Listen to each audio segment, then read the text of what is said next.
Hi there. This webinar is currently live, but we have an awful lot of people joining the call. So we're just going to wait 1 minute whilst we accept everybody who is currently waiting in the lobby.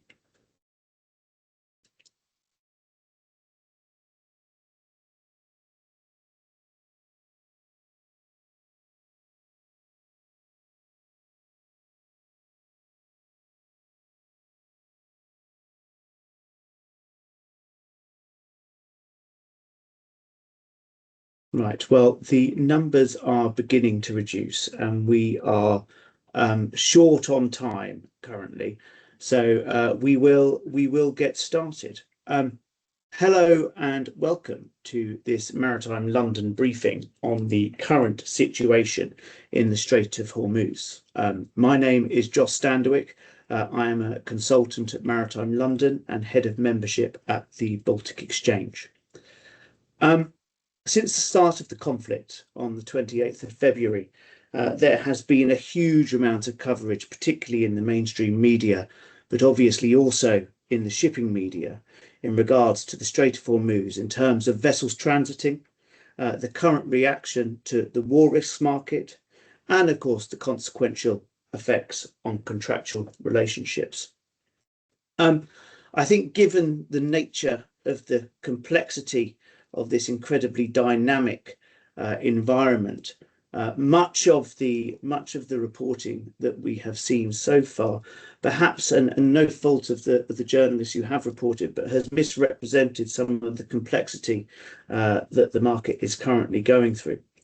Indeed, I put this into AI, a well-known AI platform this morning, and I think it's fair to say even that misrepresented the issue in some way.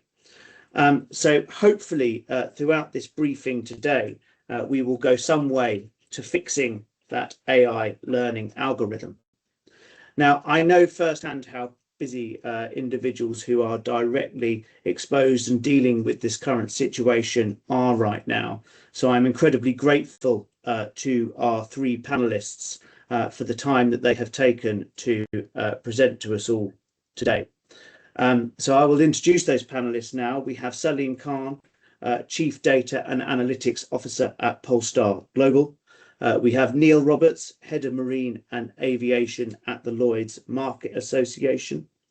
And last but certainly not least, Michael Ritter, Partner at HFW.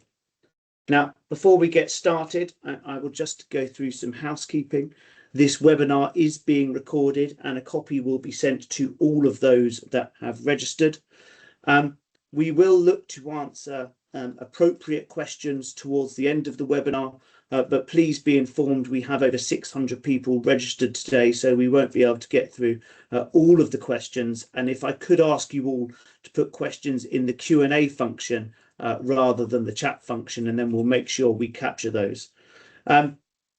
And I think last but not least, it's important to emphasise that of primary concern right now is the safety of the seafarers that are currently trapped on the 1,000+ vessels within the Gulf. And therefore, if you look in the chat function, there is a link to an appeal from the Seafarers Charity, and all donations made as a consequence of being part of this webinar will go directly to supporting the seafarers and their families directly affected by this crisis. I think that's everything for me for now, and it now gives me great pleasure to introduce Salim from Polestar, who will get us started. Salim, over to you, and thank you. Great, thank you, Joss, and thank you for that introduction. I'll just reiterate also that there are currently 2,500 vessels that are trapped within the Persian Gulf area, and there's about 20,000 seafarers. So it's very important that we remember that there are actual people, actual lives, actual individuals on these vessels that are impacted by what's going on. So anything you can give to this charity would be fantastic. I will share a quick on the water update here. I'll be sharing a slide here that will help kind of put in perspective what we're seeing from the Polestar perspective to give you a better sense of what's going on within the Persian Gulf. Before I jump into that, just a quick overview if you're not familiar with Polestar Global. We provide maritime intelligence capabilities. We serve four main segments: risk and compliance. So sanctions and regulatory information is part of that, but we serve banks, insurance companies, etc. as part of our risk and compliance focus. We do offer services for shipping and offshore, so fleet management and route optimization, voyage optimization is part of what we do. We also offer services to global governments and regulatory bodies, from flag states through to government agencies, and defense and intelligence capabilities as well. We track about 40,000 vessels globally. Now, with that, what are we seeing on the water? There's five key areas that I wanted to discuss here before we jump into the Q&A section. So, number one, obviously, unless you've been under a rock, cessation of all activity, right? So, number one, all legitimate trade that we're seeing has halted, and it continues to halt. Although last night, I will say, there were a few vessels that did traverse the Strait of Hormuz. There was about 7 or 8 vessels that went through. However, they were bound for India, China, and places like that. Now, before these strikes happened on February 28th, we saw nearly $1.5 billion worth of oil moving through the region, moving out of the region, I should say. Now that's down to zero. So from a legitimate trade standpoint, that is down to nearly nothing. And that also includes, by the way, cargo tankers and bulk barges and other vessels as well. So complete cessation of activity. The second big thing we're seeing on the water here is the AIS anomalies. So the automatic identification systems, the tracking systems for these vessels, we're seeing a lot of spoofing. I'll show you one example of that in a moment here, where we're seeing vessels that are part of the Iranian dark fleet that are spoofing their location. We are also seeing that AIS in a lot of cases is being disabled. So some crews, some vessels are afraid of being sitting ducks, to use a term, and they're turning off their AIS. So we are seeing that start to happen as well. That is quite risky, obviously, in a war zone, especially if you're near a U.S. naval base and you're seen as a potential hostile or a threat. So the recommendation is to not turn off your AIS, is to leave it on and stay in port wherever you might be in the Persian Gulf. So we're seeing that happen as well. The next item here is AIS jamming. So as part of the missile defense systems that the UAE has, that Iran has, and others in the region, we are seeing very high bursts of these radio frequency signals that are blocking out the normal operations of AIS capabilities. So we are starting to see that as well. But this also affects all manner of devices. This is not limited to just vessels at sea. This could impact an internet-connected toaster oven, if you will, or refrigerator, in addition to vessels that are at sea. So we are seeing these high bursts of radio frequency, especially during missile attacks. And so jamming is another key item that we're seeing. Drone attacks and direct naval attacks on the water as well. So there's actually 26 confirmed. I redid some of the numbers here. 26 confirmed attacks on merchant vessels in 2 weeks. 3 of them are unconfirmed. So 3 of them are IRGC affiliated reports, so not confirmed there. But we're seeing reports out of the UK Maritime Trade Organization, the Joint Maritime Information Committee, and other corroborating sources as well. So, some above board sources reporting these attacks. Next piece here is, I think we'll get into this probably in the second half here, but war risk insurance premiums, obviously we're seeing that skyrocket. So nearly 1,000% increase for hull and risk insurance for a number of vessels. So, you could see here what the rates used to be, nearly, a quarter of or 25 basis points there of the hull and risk insurance. Now it's up to 3% of the assessed value for the vessel. So it's jumped up quite significantly. We're also seeing some diversionary tactics on the water. So we're seeing that as soon as the attack started on February 28th, we saw vessels start to divert to other locations. We saw ships literally turn 180 and start towards India, towards China, towards the Strait of Malacca, and places like that. And then we're also seeing a new phenomena here, which is the destination being changed to China-owned and all crew. So we're seeing quite a few vessels that are putting up sort of a white flag, and that flag being that, if you're Iran, please don't attack us. We're China-owned. And it's same for the U.S. Navy. Don't attack us because we are China-owned. So I think from both sides, right now, if you're flagging that you're China-owned, there is a little bit of shield and cover provided for that. And the last point here I'll make before I show a couple slides or images is the floating storage. So we are seeing there's about 540 oil tankers that we do see on the water that are carrying nearly 314 million barrels of oil. Their destination right now is quote unquote awaiting orders. And so there's literally no destination for these vessels. They're worth nearly at the current spot rate. I think the spot rate came down a little bit this morning. It's near 100 now. But $32 billion at last assessment was the total worth of this Iranian oil that's simply awaiting orders. Now, a few images just to kind of help you visualize what's going on. This here is a visualization of every incident that we have seen at sea. So within the Persian Gulf and Strait of Hormuz, there have been 26 total incidents. So you'll see that light blue colored 26 at the top. And I apologize, it's kind of dark map here, but you'll see a cluster towards the middle of the map here. That's the Strait of Hormuz. And you'll see most of the attacks that we're seeing are happening right at the entry or exit of the Strait of Hormuz, right? So we see here anything in yellow, by the way, any of those yellow dots there on the map are vessels that have been set ablaze. And you're seeing quite a few of those kind of dramatic images come out of trying to exit the Strait of Hormuz or a couple trying to enter. The vessels that have been sunk were literally trying to transit right in the middle of the Strait of Hormuz here. We do have a number of fatalities that we do know about. So 12 plus crew have been killed, and we know that 3 are still missing. So the situation is quite dire at sea right now. I will play a quick clip here. Hopefully you'll be able to see this. What this is, I'll just pause it for a second.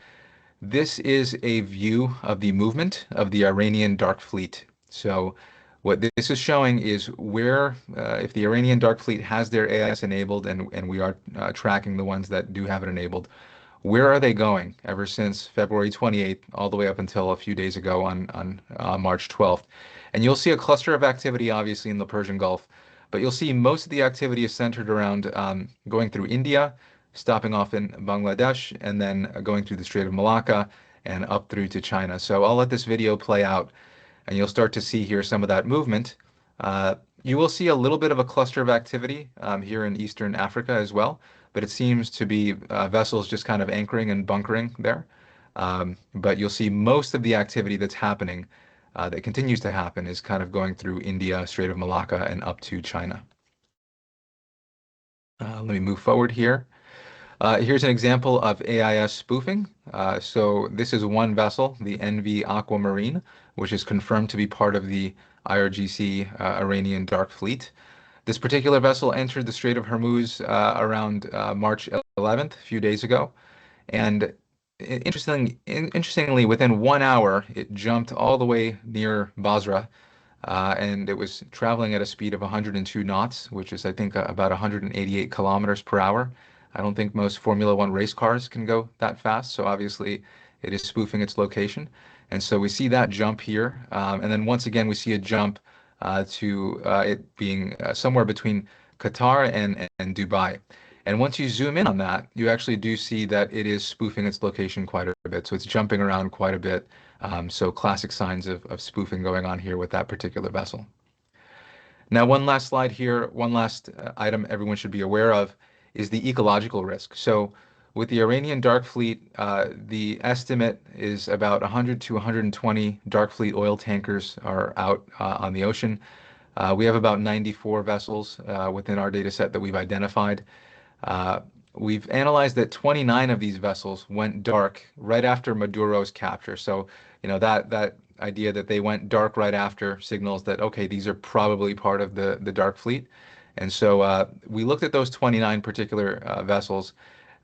Just to kind of keep in mind, an oil tanker average age is about 15 to 20 years. We're seeing for this fleet of tankers, The average is about 22 years, and we had 3 vessels that were exceeding 30 years in age. So obviously they're well past their average lifespan for an oil tanker. The carrying capacity, the total carrying capacity is about 66.75 million deadweight tons here, quite a few barrels of oil. Um, Interestingly, if one of these vessels were to break up, it would be a massive ecological disaster. So the Exxon Valdez here is the small orange dot to put in perspective. About 250,000 barrels of oil were released. And you'll see here, if just one of these Iranian VLCCs were to break up, we could see a pretty significant ecological disaster here. So that's another item that I think it's important that we mention here. So with that, I will pause and I will hand it back to Joss, and I'll let the next speaker take on. Thank you. Salim, thank you so much for that overview of the vessel intelligence at the current time and the stark situation that is facing vessels in the region. Salim, one quick question for you before we pass over to Neil, and I maybe didn't see this in your display, but much has been made of the east to west Saudi pipeline going to Yanbu port, obviously on the Red Sea side of Saudi Arabia. From a tanker perspective, are we now seeing significant amounts of rerouting into the Red Sea? Yes, we are starting to see the rerouting there. So we do see some vessels going into the port of Yanbu, just in the northern part of the Red Sea. We do know, based on public reporting, that Saudi Aramco is moving about 5 million barrels per day for export through that port. So they've opened up that port and that pipeline to maximum capacity. So yes, we are seeing the volumes being rerouted to the Red Sea and specifically Yanbu. We are seeing increase there, and it's near its historical highs from what we've seen. So yes. That's really interesting, Salim, and I can already think of some contractual implications that I might ask Michael about later in regards to that.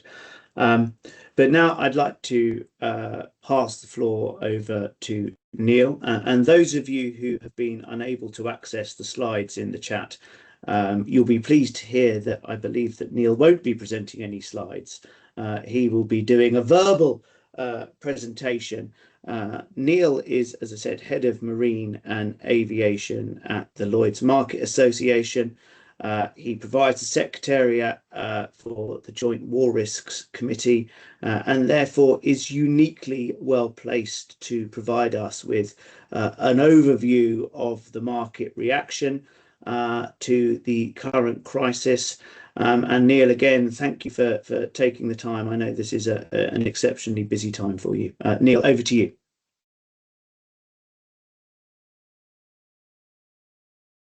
Neil, I'm not sure we can, in classic webinar style, I'm not sure we can hear you at the moment. I wonder whether you might be on mute.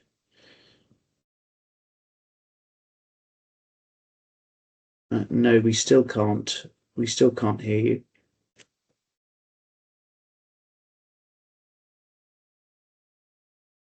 What we might do is possibly go back to Neil, who currently is having some audio issues by the sounds of it. And Michael, would it be okay to come to you, and then we'll see if we can get Neil back online in just a moment. Michael, again, thank you so much for taking the time. Michael is a casualty lawyer at HFW, and again, I have no doubt, given the presentation that Salim has just done, how busy a time this must be for you as well. But Michael, I'm going to pass the floor over to you. And again, we saw this with the Red Sea. There are a number of significant contractual issues when it comes to the effective closure of a busy shipping lane. And I'm sure you'll be able to provide us with a top level overview of what those are now. So Michael, thanks so much, and over to you. Thank you, Josh. Just bear with me a second.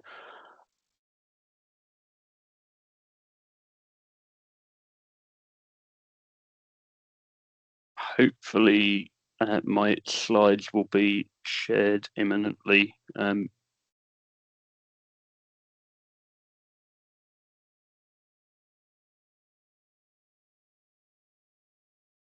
Apologies, or we've sort of put Michael on the spot here, and Michael's slides are successfully being shared. Okay, so perfect. So you're able to get the ball rolling. Thanks so much. Fine. Thank you for confirming, and thank you everyone for joining the call today. I will spend 10 minutes and only 10 minutes just running through some of the Charter Party issues that we are seeing and the legal issues arising from the Iranian attacks. I appreciate there's a number of owners, charters, P&I and FD&D representatives on the call, and you will be familiar with a number of these issues and the key clauses such as combat wartime, void war and shell void. As Josh says, the considerations are fairly similar in many regards to the Red Sea and Houthi attacks of 2 to 3 years ago. And whilst I would say that most charter parties should be considered on their own terms, the current view, I think, amongst most shipping lawyers is that the situation in the Gulf would meet the definition of warlike operations and other triggers within the standard clauses. And I think there would also be broad consensus that for vessels being asked to go via the Strait of Hormuz, whether in or out, and call within the Arabian Gulf, that the test that appears on screen from the Triton lot, i.e. that there is a real likelihood that a vessel may be exposed to war risks rather than piracy risks, has been met. My own view is that there are areas outside of the Gulf or this side of the Strait where a similar conclusion is likely to be reached. We've had a number of queries for ports in the UAE. Most people will be aware of the attacks in Fujairah, both on the port itself over the weekend, and I believe there was an LPG tanker that was hit offshore Fujairah today.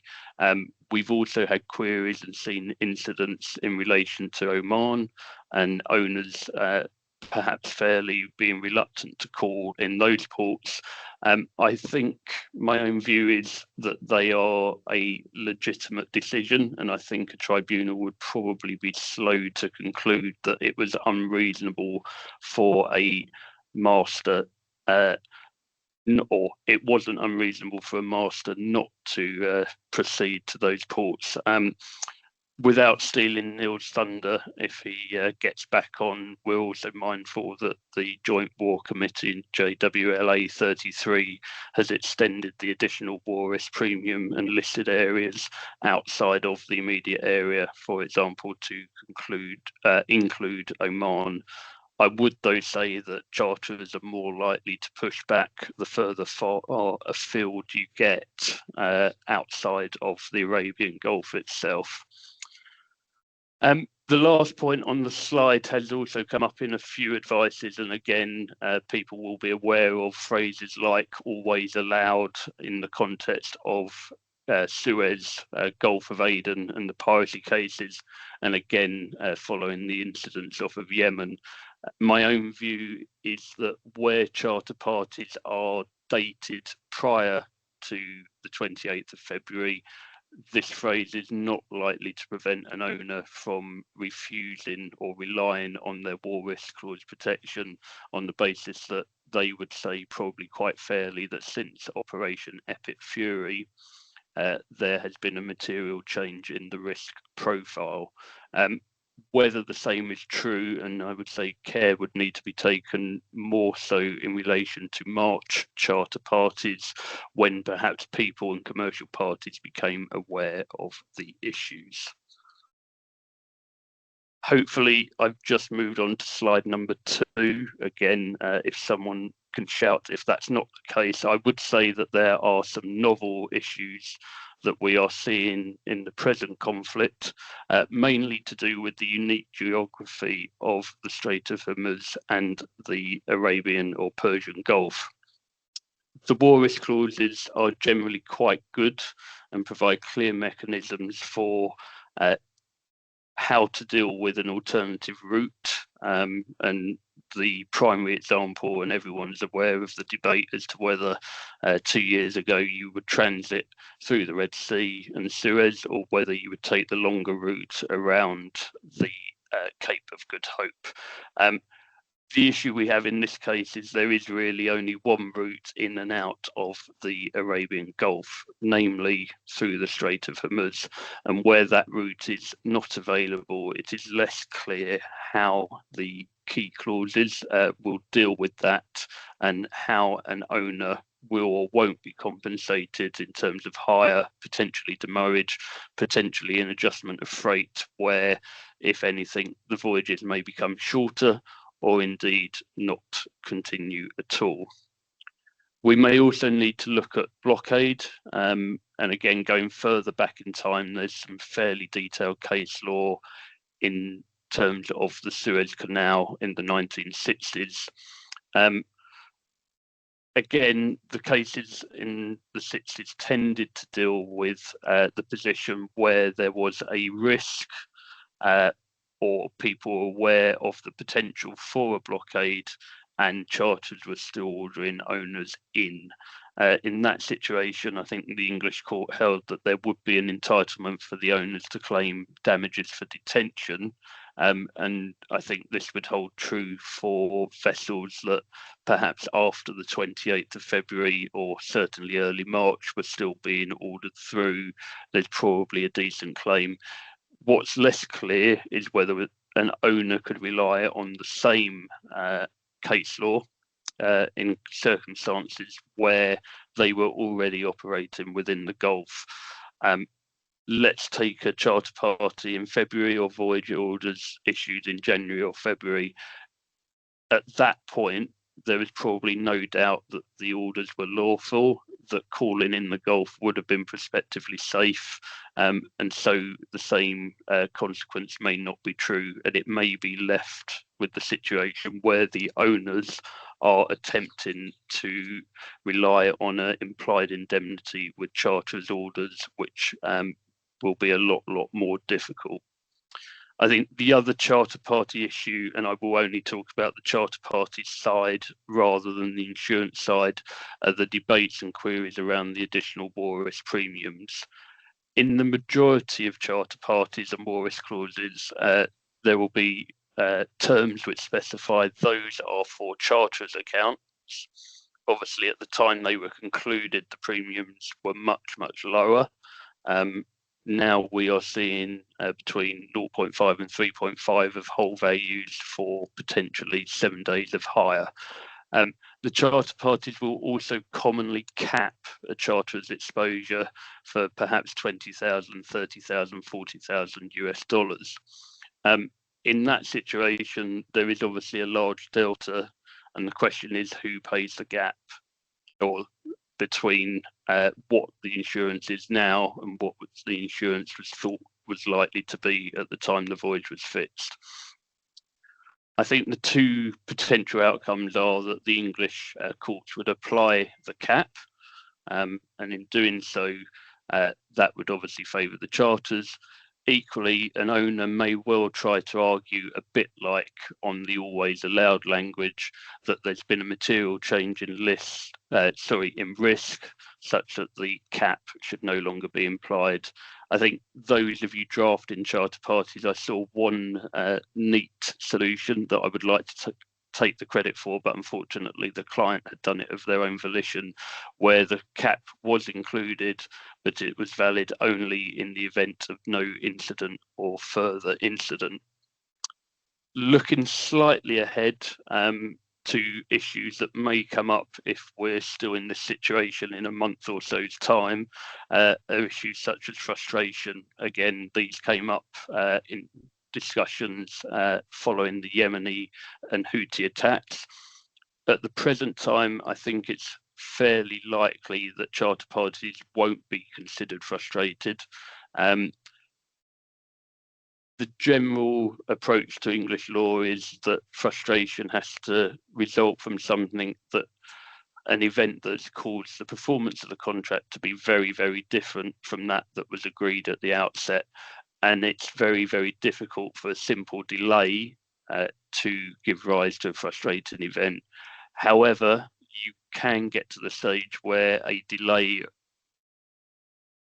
that assessed against the duration of the charter is sufficient to do so. So we're more likely to see this on short voyage charters or single trip time charters. And one further case that's not on the screen was a case called the Fjord Wind, where the charter was for less than 30 days and there was a perishable cargo on board. And I think it was either 3 or 5 months of delay was likely to result, and that charter party was considered to have been frustrated. I think the last 2 bullet points on this slide that I would flag are the potential for a charterer who has their vessel stuck in the Strait that may be paying hire to their ultimate owner or up the chain, but may potentially not be able to recover the additional time costs down the chain, or indeed if they're simply on time charter hire, might look to redeliver their vessel in breach of the charter party clauses on the basis that they can't get out, for example, to meet redelivery locations in Oman or elsewhere. I suspect people will wait and see for a week or 2 longer, but depending on the higher rates, this may materialise in the near future. I will just flip on to my final slide in a slight change of tack, but being a casualty lawyer and given the human cost and impact of the incidents, I don't think we can overlook what has happened in terms of the 26 attacks that have been mentioned by Salim in his introductory talk. In terms of the insurance side, it won't be P&I or FD&D that are dealing with this, but rather war risk underwriters, both hull machinery and war P&I. The response to one of these casualties is very, very different in many ways from perhaps a normal collision, as far as collisions can ever be normal, or a grounding. Obviously, we're operating on potential salvors, will be operating in a particularly difficult environment. It will require, in most cases, specialist support, perhaps beyond your normal ISU salvage membership. There is, I think, fair to say, a scarcity of assets. There are practical difficulties in assisting, whether that's with airspace being closed, risk of attack or further attack, both generally in the region and within the vicinity of vessels that have been hit. We've seen an increased impact and focus on the crew welfare and security, and by security that may mean external providers. There tends to be more hurdles in relation to medical support, and I think we've seen a number of owners provide much more in terms of the counselling and psychological support than perhaps a normal casualty.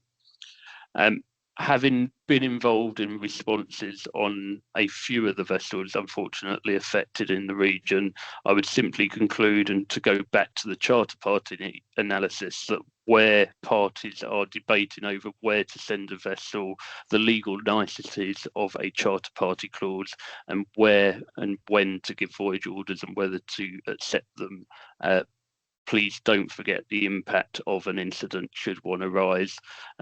And I remember in this regard, one owner that I acted for in the context of Yemen and the Houthi attacks took the management decision that they wouldn't put their families on board a vessel transiting, and it didn't really matter to them what their charter said. It wasn't something they were going to put their crew in harm's way of. And with that, I will hand back to Joss and remind everyone again of the charitable link in the chat, and I can deal with any questions later. Thank you very much. Michael, thanks very much for that. I think we did have some issues in regards to the sharing of your presentation with some of the people, although please do not fear, we didn't miss any of the content of your talk. Just to reassure everyone who's online at the moment, all of the slides will be shared with those who have registered, so you can digest those in slow time. I think we do have an awful lot of people on the call today, and I think that is affecting some of the functionality. But the good news is that during Michael's presentation, I did see Neil Roberts pop back onto the call, and I believe he is ready to give it a second go. So perhaps, Neil, I can again reintroduce you and pass the floor over to you, and hopefully we'll be able to hear you this time. Neil, over to you. Certainly hoping you can. Can you hear that? We can indeed. I'm very pleased Marvellous. to hear that we can hear you. I am indeed in a unique position, being in the basement of the Rusey building in Whitehall, and quite an unusual setup it is for me. But I'm just going to touch on a few themes and maybe one or two points that have come up already. The background, of course, is that insurance is there to facilitate world trade. World trade is complex, and therefore insurance is complex in one way because it supports each part. It's sold and not given, but it was in place, remains in place, and is available. There has been a lot of inaccurate reporting based on possibly one report in a well-known paper, and it's had a ripple effect, and it's caused a great deal of misunderstanding, which hopefully we can clear up today. So just let's recap what actually happened on Saturday 28th.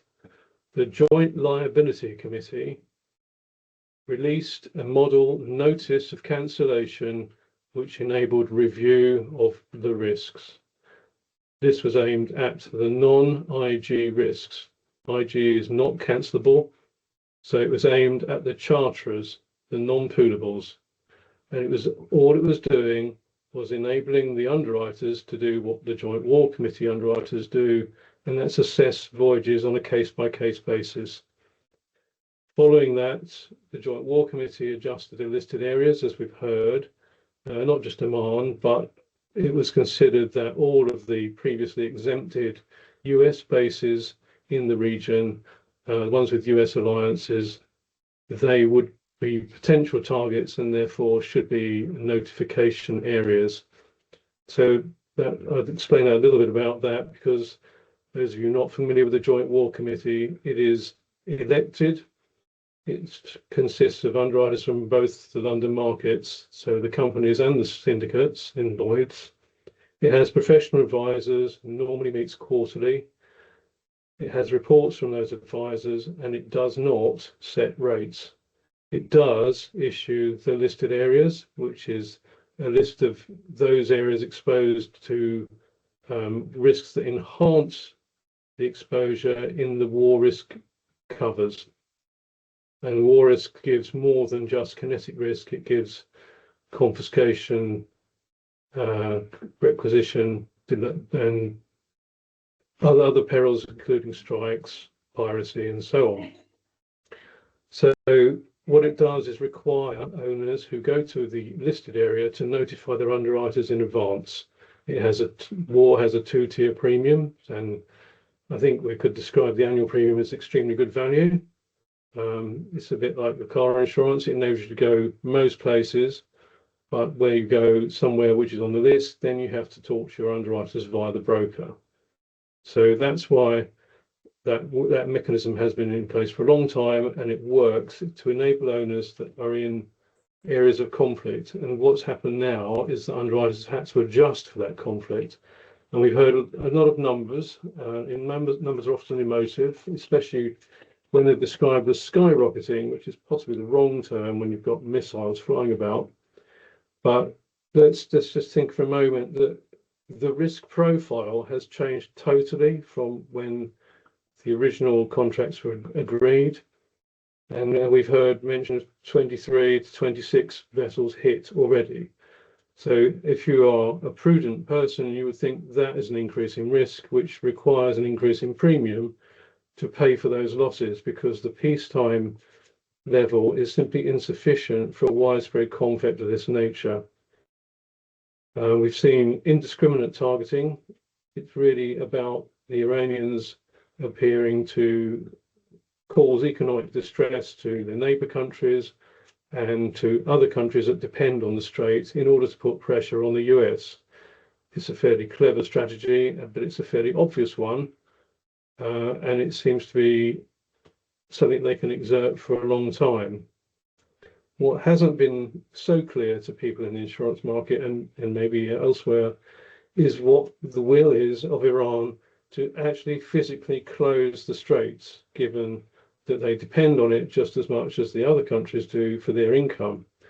So previously, even a rumor of a mine would have been enough to deter anyone from going through the area. There would have been a sweep. It would have taken weeks to months to clarify whether or not there were any mines. So we've heard about transits going through. There have been about 60 to 70 so far since the beginning of the conflict. That is way down, of course, and it is a risk. And we've heard this morning where I am that not all of the transits are going through the agreed corridor. Some of them are going outside to the north to avoid being targeted in the same way, although one could argue they're closer to the firing squad. Difficult one, really. But the main thing that's holding the owners and the ships in place is the safety issue. The masters are judging the position is unsafe for their crews and their vessels, and that's why they're not moving. It's not a question of they haven't got cover. And there, we heard about the number of vessels, number of seafarers, and there are 6 cruise ships in the zone as well.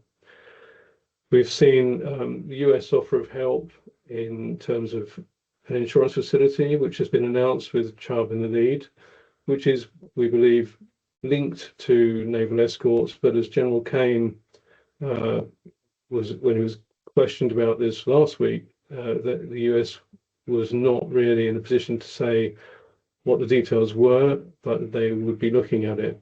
And we've seen recently the president has appealed to NATO members to support. At the same time, there's been a synchronous change to the US approach on sanctions, because we've had a lifting of the oil cap in regard to India. And this really will give the dark fleet, as it's called, a second lease of life, because up to now it's been, everyone's had the same basic goal, and now there's a complete change, which will confuse the scorers, as they say in cricket. So basically, we've got a position of, I see the lights are going out because I haven't been moving in here, but I am still alive. I just confirm that. Overall, trade is about people understanding the rules, following the rules, cooperating. Supply chains can flex, but they're not unbreakable. And the easiest way to break everyone out of the region and give safety would be a negotiated ceasefire at the earliest possibility. I think that's about all I need to save the time being, Josh. Thanks. Neil, thank you so much for that very thorough and objective overview of the way in which the war risks market has reacted since the beginning of the conflict. And I totally agree with you in the fact that that was a timely interjection, given the nature of some of the reports that we've seen in the mainstream media. Neil, one question for you, and I think just to elaborate on the point you made at the end, obviously, the last couple of days, there has been a huge amount in regards to the potential of naval escorts through the Strait. It's my sort of view, not particularly well informed, but that we simply don't have enough detail regarding the nature of these escorts currently, or even their viability, to determine whether they would have a material effect on the safety of transits. Would you agree with that position at the current time? Certainly, we don't have details, but it is a political decision that is way beyond insurers to influence. But once in place, then obviously the insurers can assess the effect on those owners that take the offer, as we understand it, which is at the moment quite scant on detail, but nonetheless, something should be done for vessels trying to get out. And as the easiest thing would be a negotiated ceasefire. Neil, thank you so much for that, and thank you for letting the lights go out as well. Added a certain amount of dramatic effect to the webinar, so that was much appreciated. And Michael, lovely to have you back with us. And I'm very conscious that we now have run over time, but we've had a couple of questions in the Q&A, and I'm going to try and sort of encapsulate them. And maybe Salim, there's a space for you to come in as well on this. Salim obviously mentioned the fact that there is an alternative, although a limited alternative, when it comes to lifting oil, and that's through the pipeline that's being rerouted into Yanbu. That still comes with its own issues, right? In that you have to sail past Yemen and into the Red Sea in order to be able to lift that cargo. Are there any contractual implications at the current time for those vessels that are being rerouted into Yanbu? I think a handful of points. One, my own view is that at the moment Yanbu would not be considered unsafe port or a port affected by war risk. So at least as things stand, an owner that's perhaps under a long-term time charter that has trading limits that includes those regions would probably be obliged to accept those orders from their charter. I had a case involving, I think it was a tanker actually, where a charterer was seeking to persuade an owner, or sorry, the other way around, an owner trying to persuade a charterer not to call within Egypt and Suez. At the moment, I think the situation is safe enough in both ports. I think if you have a cargo loaded on board as an owner and charterer, and you've got bill of lading issues for specific discharge ports that are not Yanbu or in the region, you will have legal issues arising in terms of potentially deviation and needing the consent to call. Equally, under the war risk clauses, where you as an owner may be ordered into the Arabian Gulf and you have the ability to seek alternative voyage orders within 48 hours, I can see at the moment that charterers, if they wanted to, perhaps they had a relationship down the chain or a sale contract with Aramco, that a safe alternative port, at least as of the 17th of March, would be Yanbu, and you could commercially agree that as a replacement port. I think I'll pause there in case anyone else, anything else to add. Neil, Salim, anything else? Go on, Salim. Sure, I can add just a bit. I think just to add on to what Michael said, obviously Yanbu, we're seeing a lot more traffic in that region, so that east-west pipeline is operational, although I think some of the numbers in terms of how much oil can actually be transported are a bit inflated. I think Saudi Aramco has mentioned 7 million barrels per day. I think the reality is it's closer to 4 to 5 million, which is just a fraction of what typically goes through the Strait. The other option is obviously the Fajra pipeline, which Michael brought up as well. But that only runs about 1.5 million barrels per day, right? So I think the reality is that both of those pipelines combined are not exactly an alternative to the Strait. We do need the Strait to be opened up. Otherwise, we will continue to see either a slowdown in production or a complete halt to production, or we'll just see, vessels waiting at docks right now in the Persian Gulf, right? Salim, just one more question for you, and that is just feeding on some of the questions in the chat. Regarding AIS spoofing, you raised the example in your presentation. Are you able to put some sort of figures on the scale of the problem? I mean, how much spoofing are we seeing currently in the Gulf? Yeah, of the 2,500 vessels that are in the Gulf right now, we've seen about 10% of them exhibit anomalies. So, Right. Out of that 2,500, about 250 or so are exhibiting anomalies. The anomalies range from the spoofing through to jamming, through to transponders being turned off. I would venture to guess, and this is just my guess right now, about a third of it is actual spoofing, which is probably about right. So if you look at the numbers there, we're looking at maybe 75 to 100 vessels are actually spoofing, which is about the number of the Iranian shadow fleet, right? So, if they're part of the Iranian dark fleet there, most likely they're responsible for the majority of the spoofing that's going on. So I would venture to guess the number is closer to 70 to 100, but just know that the number we're seeing is about 250 or so, about 10% of all the vessels there are exhibiting some sort of anomaly with respect to the reporting. It's really interesting, Salim. Listen, we are well over time now, and I'd like to thank all of the presenters for, as I say, providing that timely and incredibly informative intervention in regards to what's going on in the Strait of Hormuz currently. This may be presumptuous, and I haven't talked to any of the panelists about this, but I might suggest perhaps if anything materially changes over the coming weeks and months, perhaps we can reconvene this forum and again have replay this discussion when we might have new things to discuss. I think that would be a useful thing to do. Neil mentioned the US general licenses coming out over the last couple of weeks, GL 133 and 134. There is another webinar coming up, I think next week, is specifically regarding the evolution of US sanctions, and maybe we can send something to attendees in regards to that. And please remember that we will be sending all of the presentations and a recording of this webinar to all of the attendees and those who registered today. I'd like to thank all of you for your time once again. It's been a real pleasure, and we will see you again soon. Thank you again, and bye-bye.